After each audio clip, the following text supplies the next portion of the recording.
So yeah, I'm here with Kyle, and let's go through some of these questions here. Kyle's been involved in science-based SEO. I mean, I'll let him do more of the talking, but he's got a very extensive background in SEO, and as y'all know, I like bringing people on just to talk about how they got started in SEO. He's ran over like 400 tests, was it, with Google? That number is like the ones that have been published. So it's much higher. Yeah, way higher because there are things that I do, that we do for the agency, like for clients, and a lot of that doesn't get published. There are tests that don't work.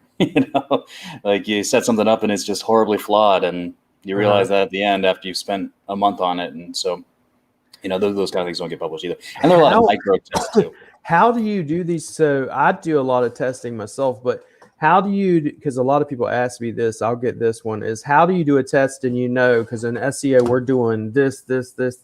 Sure. How do we know that the ranking is affected by a specific thing that we're doing versus everything we're already doing or everything that's already out there? Absolutely. So like, when you're doing those sorts of things, like, in your field testing, or you're kind of running stuff and you see the results repeat itself, that's valid. That hits more of a field study observation type of a scenario, and there's nothing invalid about that at all. When you want to get down to like, does this one thing work? You have to get down to that one thing to know it. And so you have to try to eliminate as many variables as possible. And the best way to do that is to create an environment in Google that you control. Mm-hmm. And you can usually accomplish that by a word that Google doesn't know. You'll put in a term and Google says, I've got nothing for you. That means that if you optimize pages for that term, you control the entire environment, so that when you do something in there, then you can actually see if it will or will not impact rank. And so that's kind of the basic idea there. If you really want to get down to just the one thing, there was a question that was asked, I think, on the thread, like, how do I know if a Facebook link is doing anything? Yeah, so you'd have 5 identical pages within the environment you control. You send, and you've got them indexed and they're ranking, and send a Facebook link to the number 3, out of those 5. And if it moves up, then you've got something. But you can't just do the test one time. That's a critical point. You have to run it multiple times and get a repeatable result to feel really good. But if you have something that happens 3 times in a row, the likelihood of that being a coincidence is only about 5 or 6%.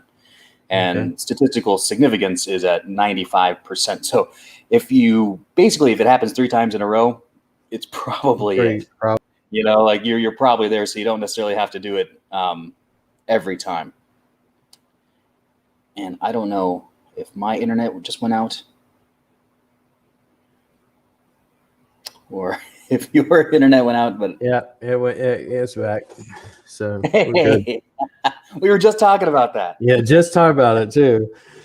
But you need to move to a better country. Try Thailand. I've heard everybody. It's like everybody goes, "Why did you move to the Philippines?" I was like, "I didn't marry a Thailand girl. That's why I married Filipino." And because a bunch of my buddies that are in SEO are all in Thailand, so. And I said, I was getting ready to travel to Manila to travel out, and now they're locking Manila back down again. And I was like, you son of a... If you wait just a minute, Thailand's going to end their quarantine pretty soon if you have a vaccine. So they're going to reduce it from it's 14. It's actually 15 days. They're going to reduce it down to 10, and then I think they're talking 3 if you've been vaccinated. So. And Manila, you got to travel into Manila, and they're locking it down. They're not letting any foreigners in or out. So that's why I was just getting ready to start traveling again, and that's just not going to happen. So one of the questions they had here by John Rodriguez was 80-20 rule for local bases on your test. What are your biggest needle movers? So local organic ranking is the concepts I think apply for any other kind of organic ranking. Maps are different. That's a completely different algorithm, and I can tell you for a fact that it's a different algorithm because I had a site de-indexed specifically by Google, and it was still ranking number 1 in the maps. They de-indexed the number 1 spot, but they left it in the maps. But So it's still in the maps. it's a totally separate thing, and it stayed into the maps until somebody tweeted about it, and then Google took that down. And I was like, thanks, guys. So it's a totally different thing in terms of like what you're trying to accomplish. If you're looking at the organic ranking parts of whatever your local term is, then you'd want to do the same process you would do for anything else in terms of the 80-20. But the four biggest movers for on page, which have always been for quite some time, are putting your keyword in the URL, the meta title, the H1, and then in paragraph tags. If you were to put your keyword one time in those four places, you probably have done 60-70% of all SEO right there. Like that. That's a big mover just to get it. I tell people most of the time, on page SEO counts more than what most people want to give it credit for, so. But it's the boring part, Yeah. No one wants to do siloing content and interlinking and outbound linking or anything like that. It's so boring. Tedious, and it's they'd rather, because I got started in SEO with black hat, so everybody asked me about black hat. It's like everything's black hat, and they want to know, is there a secret? There's no secret. It's just the secret is actually grind. You have to grind. You watch like any kind of sporting event, and you see that like one team just really wants to grind it out, and they're just going to hammer that one. They're going to exploit that one thing, and you can see it frustrates the other team. Like that's the mentality you have to have. You're going to grind on that one thing, and just keep hammering it home, and it'll work. Don't get lost in the weeds. Yeah, same thing as consistency, being consistent. And the best book I think I've ever read on it is Compound Effect. And what she talks about is doing one thing over and over and over and over and over and over and over and over again. And then finally you get to where you want to be. Like a lot of people come to me for SEO. It's like, why am I on page one? But yeah, you see the graph, it keeps going up and up and up. And I tell them, say, you just got to keep hammering at it, and eventually you'll get there. It's not a matter of do something for a month and then voila. What's interesting is I think people want to grind on looking at their rank trackers every day, more so than actually doing SEO. And I would say, look at the rank tracker once a month. Like, save yourself the mental anxiety. I'd rather look at it probably once a month. I have clients that literally want me one in specific once. It's like every week, and I'm like, it doesn't work that way. It's not. Well, in our agency, one of the biggest things we did is to move away from that mentality, so that when we pitch things, what we pitch is page performance. So we're going to talk about how many impressions we're getting. That means how many times that page is showing in the SERPs, how many keywords in total we're ranking for, and how many clicks we're getting. Those are better metrics than individual keyword ranking anyway, because if you're just looking at one keyword or two keywords, you might miss the 300 that you're actually ranking for. They're actually driving. I've tried to do this. Like I have people that come to me. It's like, well, I only want to track these 4 keywords, but you've got 2,000 keywords that are ranking. Yeah, if you do clients about it, they're like, that's where you just gotta let them go. Like if that's their mentality, you don't want to take them on as a client, because it's not going to be a good fit. Let's go over here. A couple more. Basic. Is Google going to be saturated? This is interesting. Is Google going to be saturated with AI copy right away? Basically, I always thought Google was smart. Now I realize it's pretty dumb. And I think of what gets in the way of automated fetching ranking pages, then GPT-3 spinning with pop suggestion enrichments. Am I overreacting, or is organic about to get so hairy that seriously affects on cold calling, other lead gen that will be mission critical? I see questions like, does this AI generate accurate translation? That's how blindly one may be able to participate, seeming looming SEO problem for most industries. And then he mentions you're on the SEO Fight Club, just went back and gave their answer. Well, don't think AI will be the nail in the coffin, but more Google is already handling, not the scale. Quite interesting indeed. Yeah, I wasn't able to make Fight Club this morning, but I can guess what Ted's answer was. And I agree. If it's the answer that I'm thinking, what you find is Google has a scale issue, not necessarily for automated generated content, but just all content. The web is so large and is getting exponentially larger every day. Google has been like with the indexing issues that you've seen we've all seen in the last, year, 2 years, where all of a sudden indexing grinds to a halt. It's because they're having a problem processing all the URLs. They roll out an update and they have to refactor URLs, and it's kind of jacked them up a little bit. But then part of it, though, is intentional. I think they're intentionally limiting the amount of results they will show. So with that in mind, I think they're driving towards making what they show or what they will index smaller, and that, I think, will limit AI content. Have you ever done anything with mass pages by chance? I used to use mass pages, and everybody thinks I should still use them, but I wasn't finding the results that I wanted. I specifically did it for location pages, city pages, stuff like that. And I started doing my own way, which is manual for one, and stacking the information that I put on each of those pages. And they went from not being indexed to automatically being indexed. So what I've found, like with mass pages, is they work in blocks of like 50. So if you're doing a manual, you're probably doing 20 pages or something like that at a time. Yeah. Mass pages work in those amounts, but when you do those 5,000 pages, the results are not. We don't do that. We usually do about 40, 50 of them usually. And then they index. I'm sure they do pretty well. They all index every time. So that's where I feel like there's already something in play in terms of limiting the scale of what you can do. Every site has a crawl budget. The amount that Google is just willing to spend time on your site, there is a specific amount for each site. And so that's where I think they are limiting things. And that's where I'm not overly concerned about just AI content flooding the market, because I don't think there's only so much that they're going to crawl anyway. So. Yeah. And I've had people ask me specifically about AI because it's really hard to come up with good content. And they want to use AI to write content, so they don't have to obviously put in the work to do it. Right. And they think you're just going to throw an AI and it's going to be wonderful. And I've tried different programs. At one point, I was using Mentorprise and a couple of other ones. And really, a lot of what I found is good for getting ideas to a content writer, but not to write the content, because you're still going to have to go through it, read through it, make sure it sounds correctly, it's written like a human would write it. But I have not seen any that actually will sit there and here's a topic and spit out an article for me that's actually going to look even decent. I've seen a lot of the GT3 content, and to me it looks like Spinner Chief 2009. Yeah. And that's where I'm like, I've seen this before, and it's not good copy.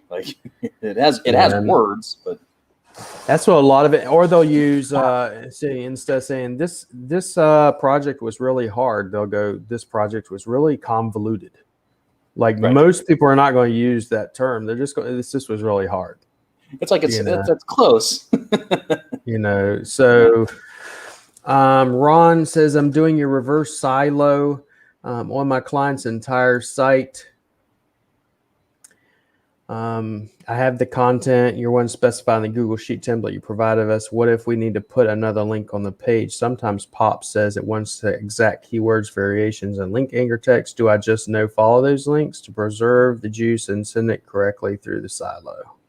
I wouldn't worry too much about that. If you have to put a link, you have to put a link. And that's just the reality of dealing with a client or a specific situation. That's fine. I wouldn't stress too much about that. And I'd put the link that you feel you have to put.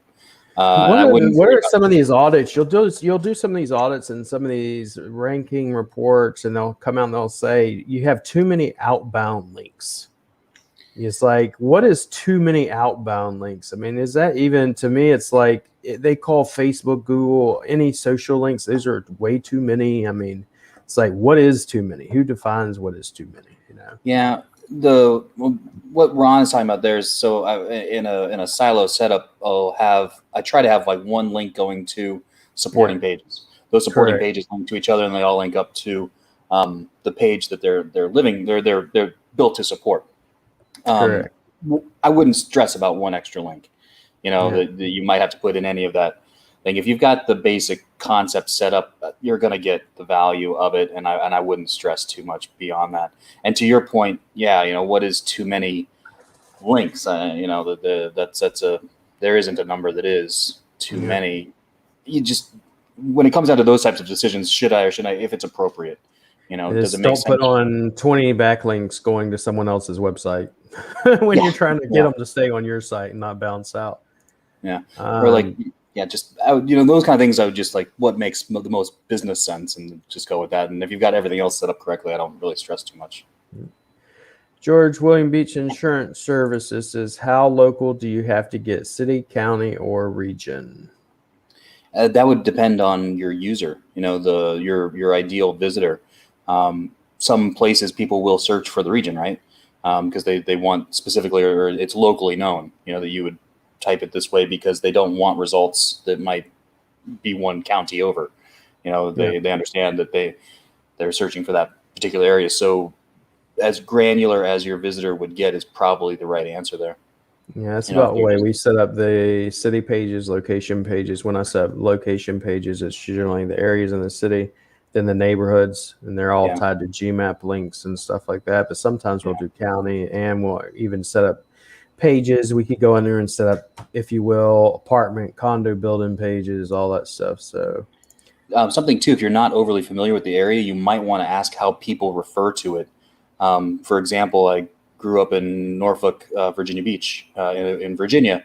And so that's called Hampton Roads, which you may or may not know, but locally it's also called Tidewater. And locally people will refer to it as probably Tidewater. Probably call it Tidewater. There's a good chance. Or like if you were to put copy in there about Tidewater, they'd know that you're local, even if you're not. So you might want to figure out beyond just what the map says, what the locals might actually call their own area. Any tips on which software to start with? I'm wanting to present an audit to potential clients. I mainly do web design development, new to SEO software. So when I do my audits, when I do my SEO, I break things down into find, crawl, index, and rank. The idea is, so can Google find this page? Once it's found, can Google crawl this page? Does Google understand what this page is about? And then does Google like this page? And those are kind of 4 different parts of the process. And I'll use different pieces of software to kind of look for issues that might show up in there. So what I would encourage would be, what are you looking to do? Which part of that do you want to do?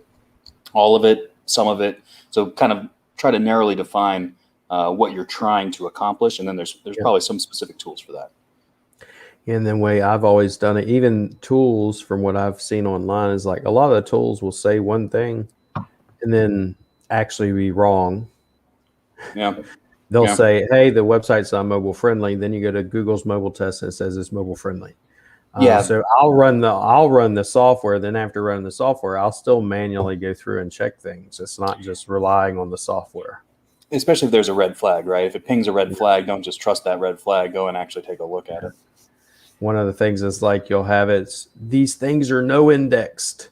And it's like, yeah, that's because it's supposed to be no indexed. I was thinking like with your outbound links, what if you have a page that just has to have that? Yeah, exactly. We're linking out to all the resources that we're citing or something. Correct. James, what's the best way to use a post for GMB? You might have a better answer for this than I do. I don't do too much with posting within GMB. Is that part of what you guys do? Yeah, that's 99% of what I do. So most people, you'll see a lot of people will say you only need to post at least once a week. I actually post 5 days a week, and then I do it for multiple things. For one, I've taken people, let's say we're only doing once a week, and then we did twice a week, and we're looking at how many viewers we have at those posts, and is it increasing, decreasing? And then at 5, I found that you dramatically increase your viewership of your posts. And then not only that, but then I also hot link my GMB posts into blogs and other other links that I'm trying to link to, other sources that I'm dropping my information into. I had someone say, for example, what if that post gets deleted and that image is still on your blog, it will then break. And I actually tested that. What I found so far was if I go in there and I delete that post and that image is still embedded on a blog post or anywhere, it does not break. So I don't know why, because A, I don't work at Google, but B, I tested it. Someone asked me, and then I said, hey, it doesn't. And the reason why I'm wanting to do that is I'm associating that image with a Google property or entity. Yeah. So with what you're posting, are you doing like maybe a snippet of a longer blog post you put on your site, for example? Yeah. Correct. So we'll take, for example, a long blog post, and our content siloed, just like you're talking about with the interlinking structure.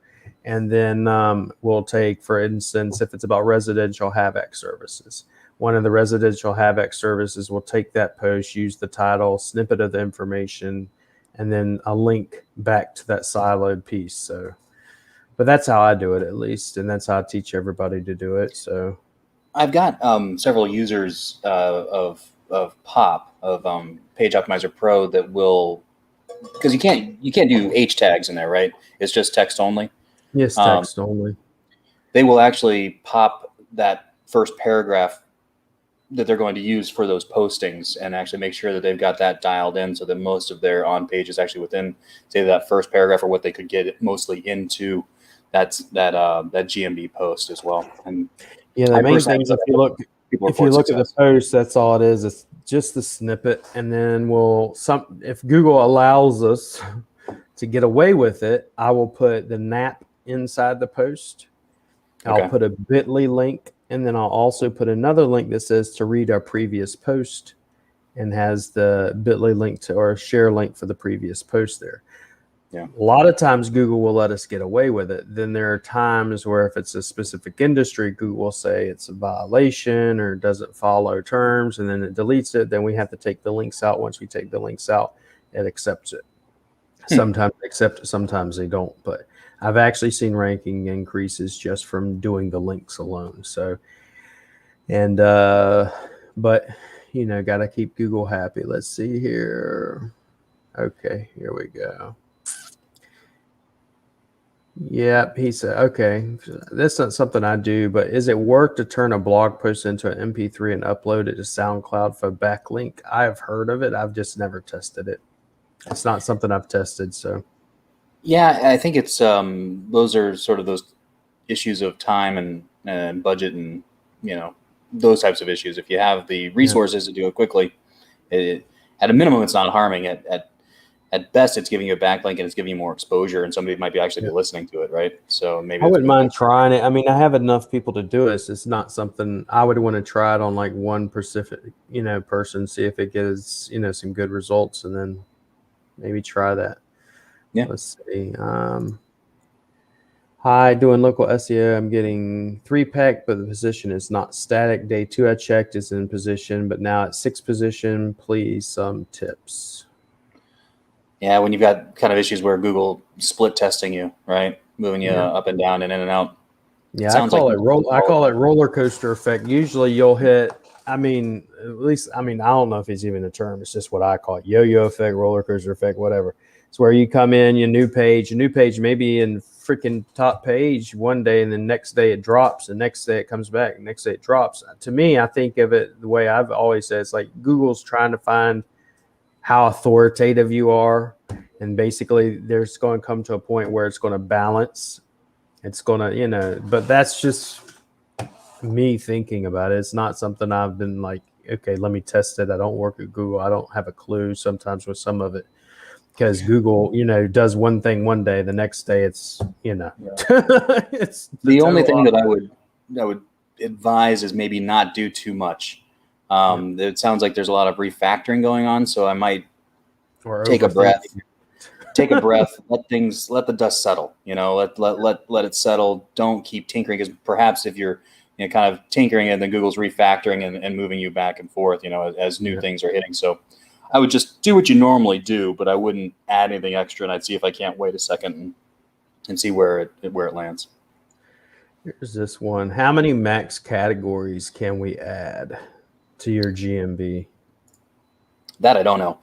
There's So obviously the main category and all the secondaries. Is there a minimum on the secondary categories, or I mean a max on those? I don't do. I mean, I know there's a crap ton, and like, you'll go in there and people will add 15 and all that. I don't do it that way. I've never done SEO that way. I don't even do GMB SEO that way. I would go just the way I do it. For example, categories even. I use GMB Crush and I use a couple of other tools, but basically I'll go in there and I'll say, okay, who's ranking for this keyword? Yeah, exactly. What's their title Just say? What's steal their them. description Yeah, say? that's exactly what I was going to What's say. their category? What's their main categories? What other categories do you have? I've seen some people would be like, this person literally has one category and you got freaking 15 categories and every service area under the sun. And as soon as I've changed those couple of factors, now you're in the 3-pack. And that's all it took. Nothing magical. The biggest thing has to be that primary one, because when you search and it shows everyone nail salon, and then all of a sudden you're like med spa, nail salon. Like maybe you should be a nail salon if you want to get into that. Yeah. And I have an audit sheet that I use for GMB, and that's the main things I look at is the categories, the subcategories, title, description, reviews. Yeah. Stuff like that. How often are you posting? How often are they posting? Because there are other ways of ranking as well. Most people just don't think about certain things. But let me put that up. Is there cat? Is duplicate content in different suburbs pages okay? I just changed the name of the suburbs, so the rest of the content is the same. As there's more than 250 suburbs in a city, it's hard to write 250 different content. Yeah, the bar for duplicate content is really low. Like you can have very identical pages, and then what I've found is when you're in the local space and you're doing that like within the title, so your meta title and your H1, so the title that search engines see, and then the title that humans see. If you're changing the location, that's often enough, to get you by. But you can always check to see if you're being filtered. That's what I've done too, because it's like location with the location pages specifically, because I get that question almost on a daily basis, because it's the same exact content. I literally take all the services that someone offers, puts them all on one page, use as a template, change just the headers, the URL structure, it's just changing the city area, and then at the bottom I'll put my neighborhood information, things to do, places to go, all that stuff with a map of the area. Okay. But then I've had people go and try to do the same thing, except they leave off the stuff I put at the bottom, and then they're not indexed.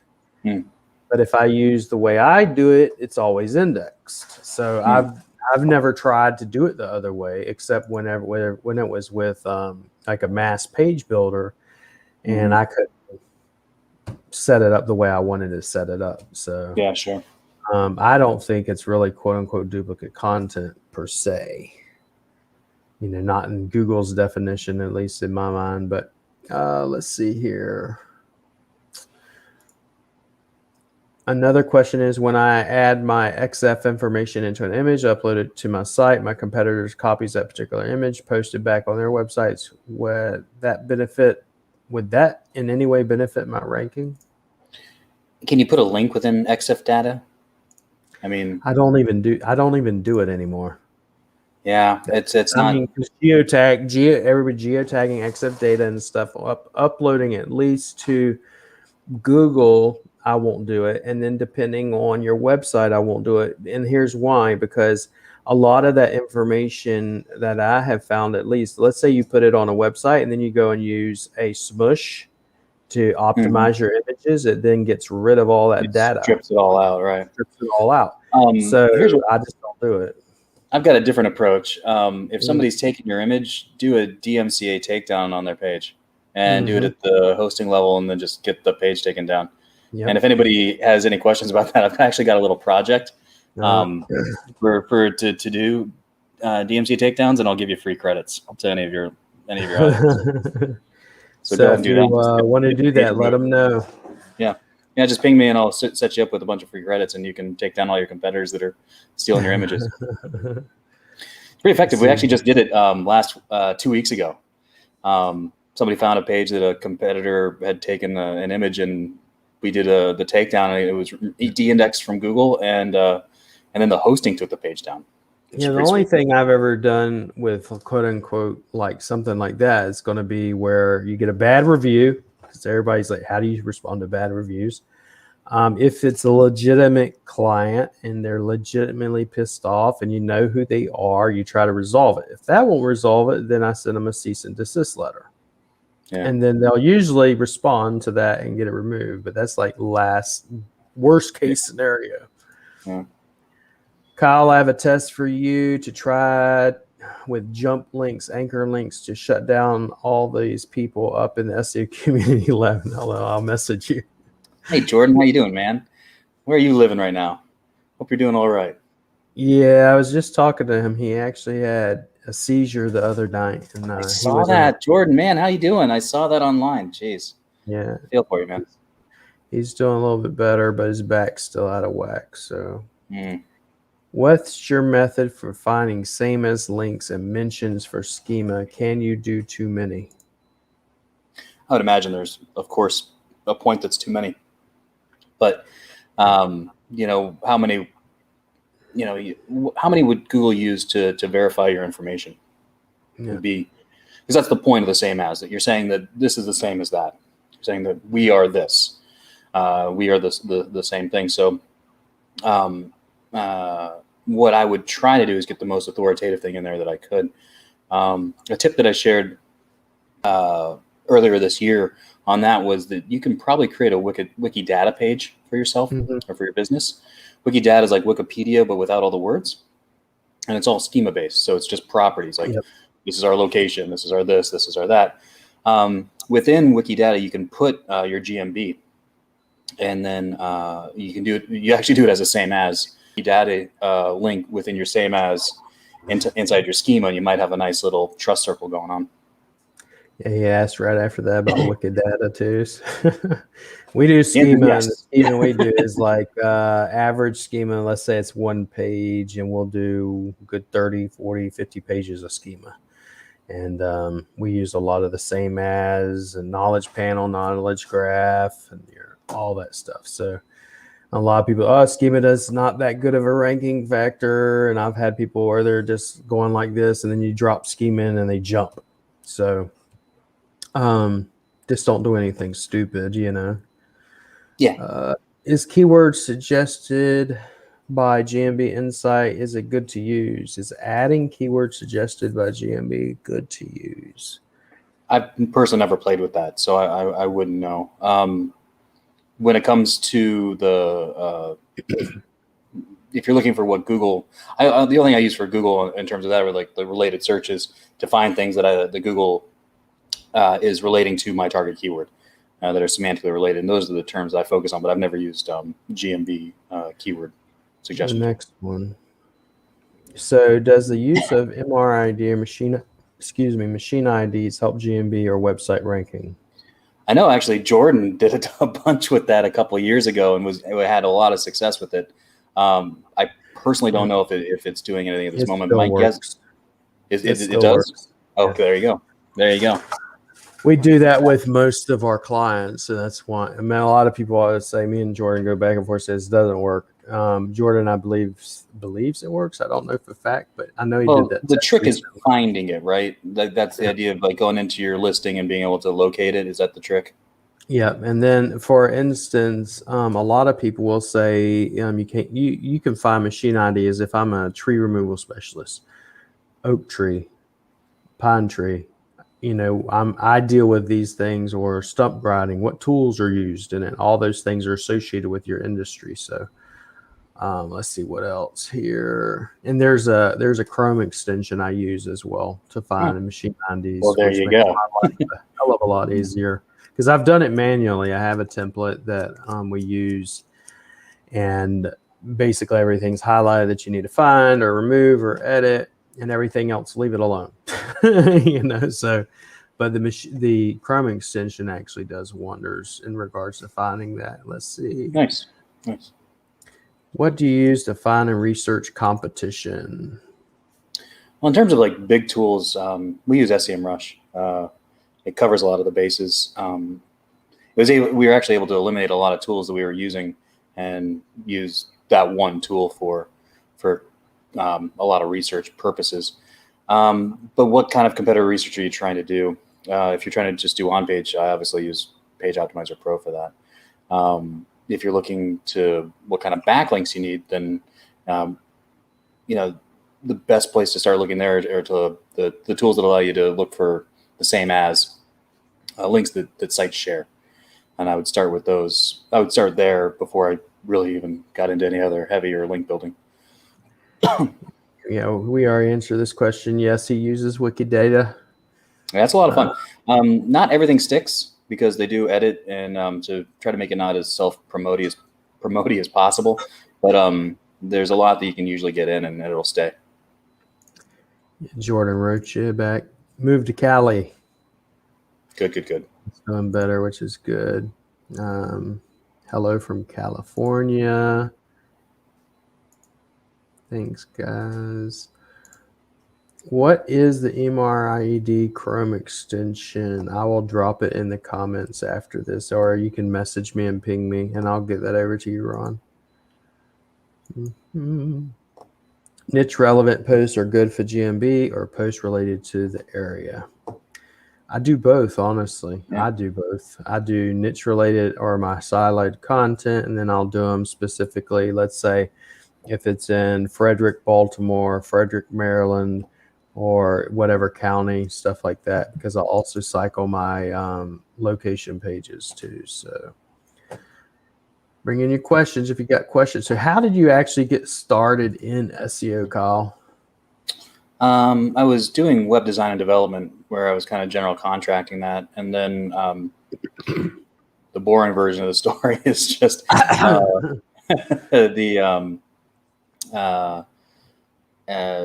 decided to do SEO because I was like, oh, we sold these people a site. We can probably make another $100 a month if we sell them this new thing called SEO.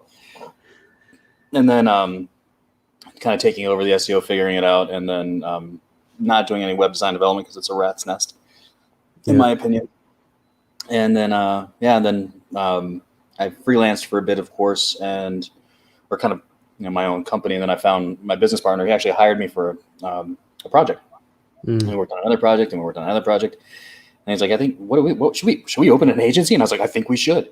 And so, but he's from Australia and he lives in Germany most of the time, and I was in the U.S. at the time, and so we instantly had a multinational company accidentally, just by virtue of where we were located.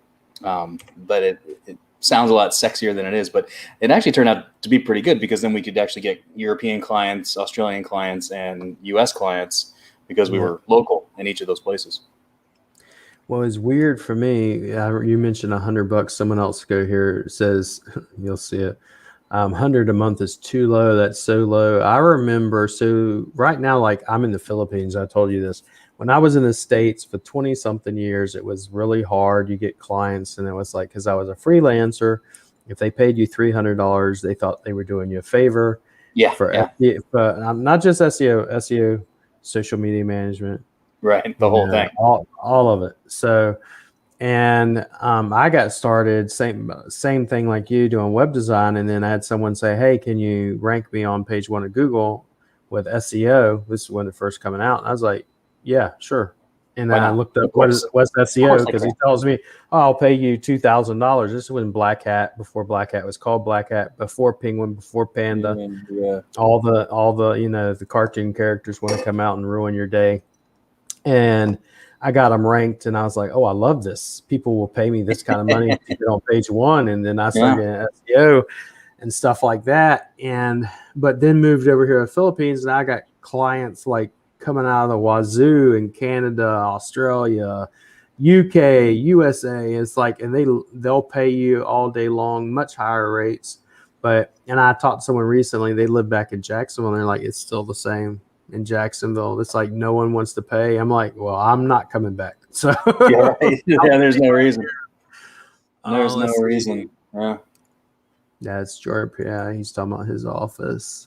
Let's hide that. Okay. Competition research specific to GMB, local competitors currently ranking in 3-pack. Right now, I can see some people ranking 3-pack in ad preview, Google Ads, but not Looking for something more data specific, oriented, specific to local GMB competitors in different markets across the USA.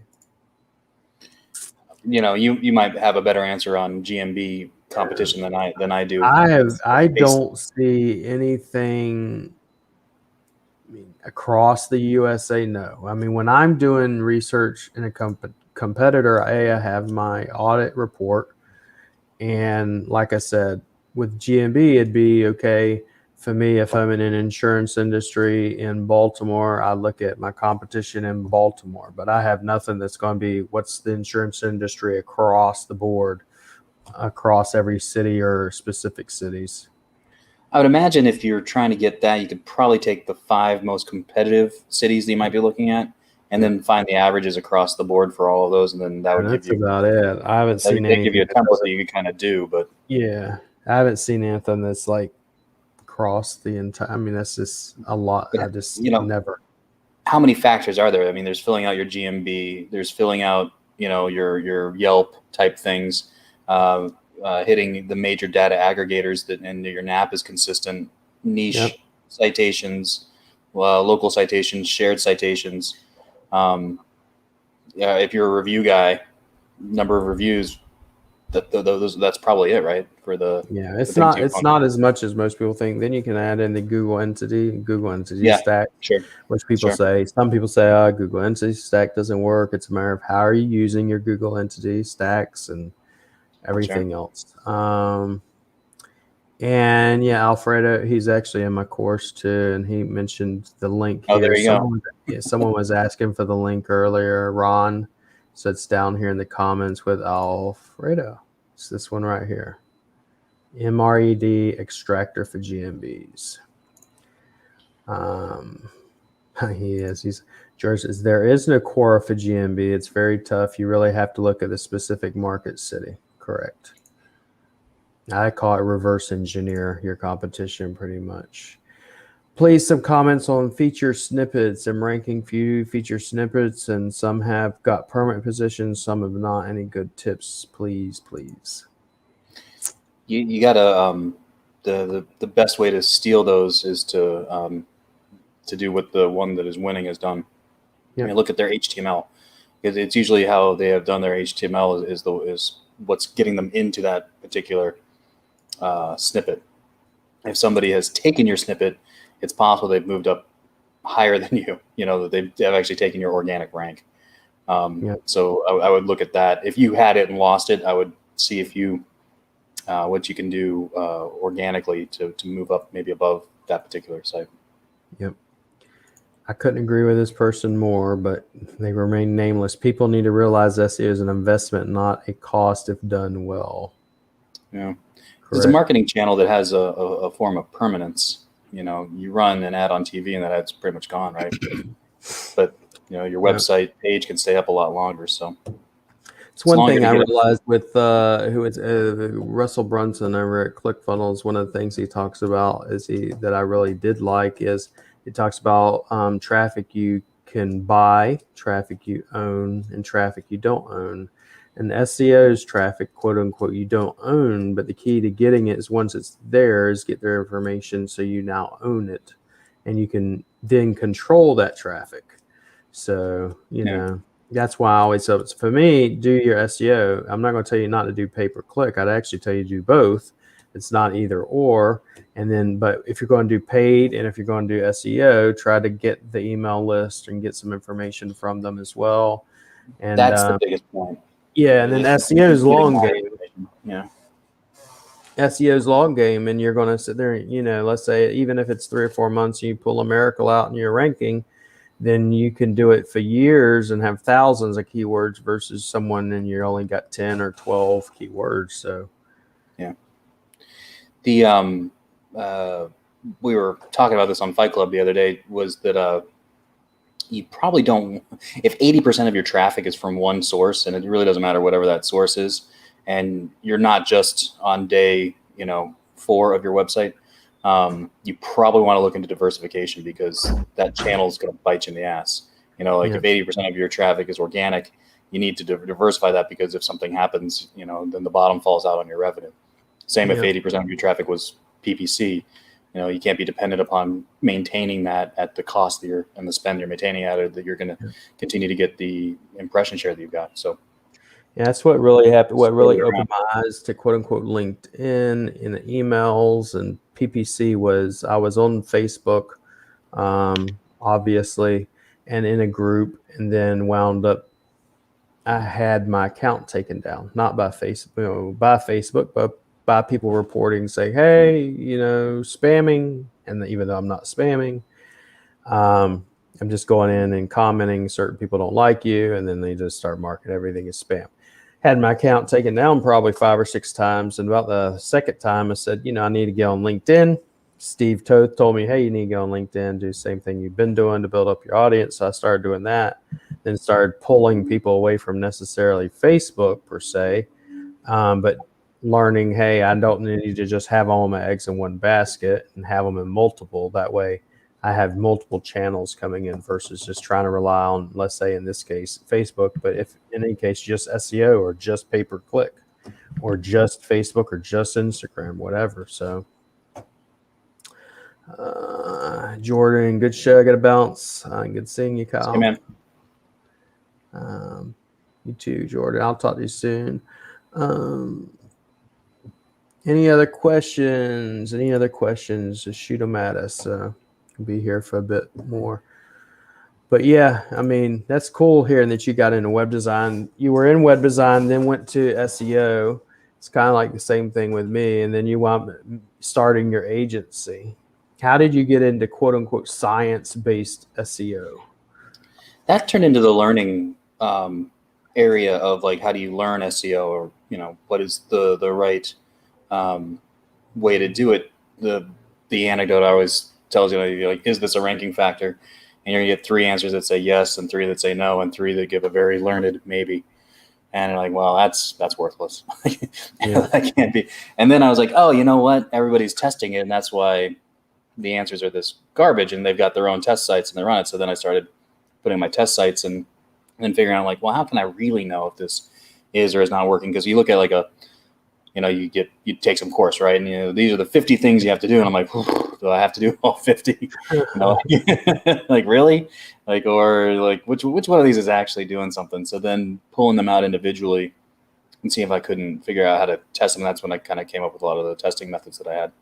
But in 2015 was the first conference I spoke at. And it was a high-level conference with a lot of high-level SEOs. And I think somebody backed out at the last minute. And then somebody said, hey, this guy's doing some testing stuff. It might be good. So I got an opportunity to speak. And when I got on stage, I was actually thinking that this is going to be a little more collaborative. I'm going to talk about what I'm doing. And I'm sure everybody in this room is doing the same sort of thing. And we'll figure it out. And because it was a smaller venue, people could kind of ask questions in the middle of your talk, right? And about 3 seconds into the talk, I realized, like, oh, no one's doing this. It's not just like, this is how you do, like, oh, I think I figured something out that is semi-unique here, that not a lot of people are actually running tests this way and doing it this way. And so that gave me a lot of confidence in the knowledge that I had and how I was doing it, and then to expand out and do more and more testing and kind of make that a pillar of what we do. And then as a marketing point for the agency, everything we do is backed by tests that we've run. The idea that we're not testing on your site, we've tested. That's really cool about this, because a lot of people I've seen, especially in GMB or just SEO in general, they'll be like, you'll say something and they'll say immediately, oh, that don't work. It's like, have you tested it? No, show me what you got. It's like, I want to see, does it actually work? Or someone will ask me stuff. I get this all the time in class. Well, what do you think about this? And I'm like, I don't know. I've never tested it. Why don't you test it? Yeah. I'm not going to test it for you, because to me, it doesn't seem like it, but why don't you go out and do it? So. And things don't have to be wildly, controlled and scientific every time. If you've done something 10 times in a row and it's worked, I'd keep doing it. And I wouldn't stress too much about it. And I would say it that way. I'd say, I've done this 10 times in a row and it's worked every time, so I'm going to continue to do it. It's kind of like there was, and we have hundreds of sites that we do SEO on, because we white label specifically for SEO and web design. And one of the things I seen, we were having trouble getting this one site to start, indexing pages. And I looked through it. I was like, what the hell is going on? Why is it just, I mean, it just bothered me for one. And then I go in there and look, I said, what's going on? None of my guys could figure it out. So they come to me about it. And I'm like, looking at everything. I said, what's the only common denominator? And I don't know why I actually use this program. So I'm not saying don't use it. Rank math, right? For whatever godforsaken reason, rank math had all my location pages as no index. And then as soon as I took rank math off, I put Yoast on, right? All of them got indexed within days. And that was the only common denominator for me. Now I got rank math on other sites and it's been fine. But that one site, it was like that. So for me, it's always like I try to look at what's the common denominator. I like the fact that you use scientific SEO per se. It's what I call just reverse engineering. It's like, for me, SEO, a lot of people, it's very complex. It's very complicated. And to me, it's not really, it's not complicated. It is, but it's not. It's a matter of what is someone else doing to get in those top pages. And what I think also process. Yeah, and you don't have to know all of Google. That's something else. Like you don't have to know the whole thing. You can find points that you can understand, and then you go after those things that you know. You don't have to. It's not a perfect solution situation where if you don't understand the whole thing, then because Google's constantly changing. Today, it's like they may say backlinks are great, and the next day they say no, they're not. Right. But having a framework to be able to evaluate those things, figure out what's going on, and then move forward. But to your point on the no index, I would say once every 2 months, I have somebody come to me like, I don't know what's going on, and it's literally something like that, like a plugin no index. They check that box in WordPress that exists for some reason that says discourage search engines from. Yeah, that used to be a big one. It was like when you first as a web designer, you do that on your dev, no index, and then they go live with it. I'm like, first thing you need to do is do this. And it was just something like that. And I showed my team and they're like, I feel like an idiot. This is like, because because you kept coming back with errors on Ahrefs. Yeah. And it was like, why are these errors? What's the only common denominator? And I use rank math and I use Yoast, and I never seen that happen before. So I was like, can't be this. But then as soon as I deleted it, it was all the errors went away. And I was like, are you kidding me? Yeah. It's just this glitch or whatever. And so I took it off of that one site and put on Yoast. But I've got a pro tip on that a situation where it's like Google can't crawl pages, or you're wondering like why Google isn't, like you look at a cache date and it's months old, right? Yeah. Throw the site into something like Copyscape and see if Copyscape can run it. I've found that if Copyscape is having trouble, like all of a sudden it kicks out errors, there's something wrong with the technical SEO of that site that is stopping bots from getting it. Do that then. Yeah, because it was just that one site. But I'll tell you this way. That one site that we were having issues with had been hacked before, had someone doing black hat SEO on it, and a bunch of other crap, and so same thing. It's never the one thing. Like there's the end result. Like I got that, and then on top of it had a no index, disavow a bunch of backlinks the person was sending to the site and everything. And I was like, are you kidding me, man? It's like, really? But here's one: is adding images with different geolocation good or bad, and why? I think we kind of covered that already, but it depends on where you're going to use them at. I mean, in my opinion, but I stress so little about stuff like that, but maybe I'm missing the boat. No, I just think there are different things. I tell people all the time, I think there are different things that will actually, give me 1 second. So there are actually things that will help get things ranked that necessarily will move the needle better than stressing over this minutia stuff. Some of it just doesn't move the needle enough for me. I could do some, like if I'm going to do this or do schema, I'm going to tell you I'm going to do schema hands down every time. Do this or do a G-stack, I'm going to do a G-stack. Do this or do some good internal siloing of content, I'm going to silo my content. This or blogging, I'm going to choose blogging, and I hate blogging. Yeah. What plugins do you use for schema? I don't use none. I hand code all of my schema.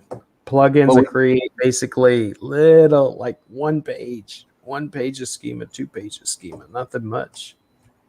what we did in our agencies, we just went through and found the sites that we liked the best. They really had taken the time to do their schema, copied it. Now we have templates. So just simply copying it, like plugging in the new data and then copying it in and pasting it into the code. Let's see here. I mean, I may use a template, but the template still, we go through manually, get all the links manually, get the citations manually. Yeah. I mean, it's a lot of, you're talking about, it's like 3 hours worth. You know, if I do it, because I hate code, is 6 hours. So the guy that I have does it. He just JavaScript. That's all he took in school. So, your opinion, what's the number one ranking factor for service area business, local business, and GMB other than geo keyword and title?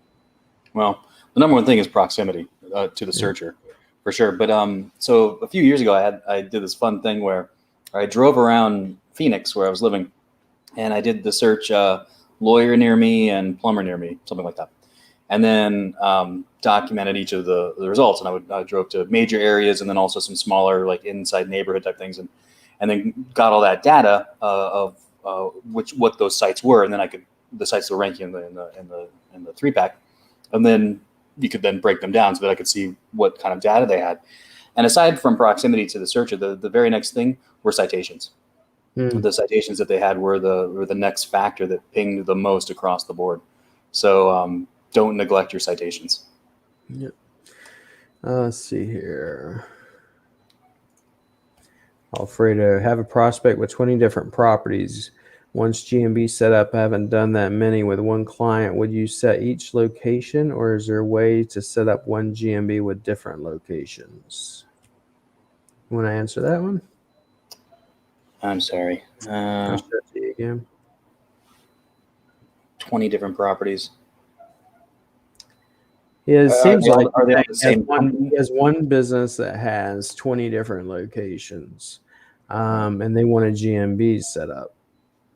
You know, if it was me necessarily, I mean, the way I tell people to set up things is a little bit different. Might seem a little bit black hatty or whatever, but I set up, they had 20 different locations. Yes, you can set up those different locations for that GMB, but I personally would set up 20 different GMBs. Right, that's what I would have 20 different want that signal that's local to the exact area. Yeah.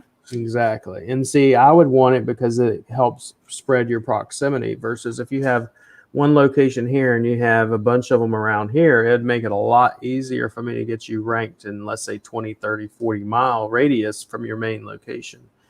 Because the corporate office can have one, you know, like that. Yeah. And then each of the individual apartments could have one too, right? Yep. And that's, I think the key is just a different phone number. If each one of those has a unique phone number, which I'm sure that they do. Unique phone number, but then suite number, and in that case, you know, I mean, because each of those is a different location, so it's going to have its own address. Ideal length of a blog post. Let's see here. Well, not that one, but this one. Yeah, that's always just comes down to if it's something that you're trying to rank, right? So if it's something that you want to show up in Google for a particular term, then you want to look and see what Google's rewarding.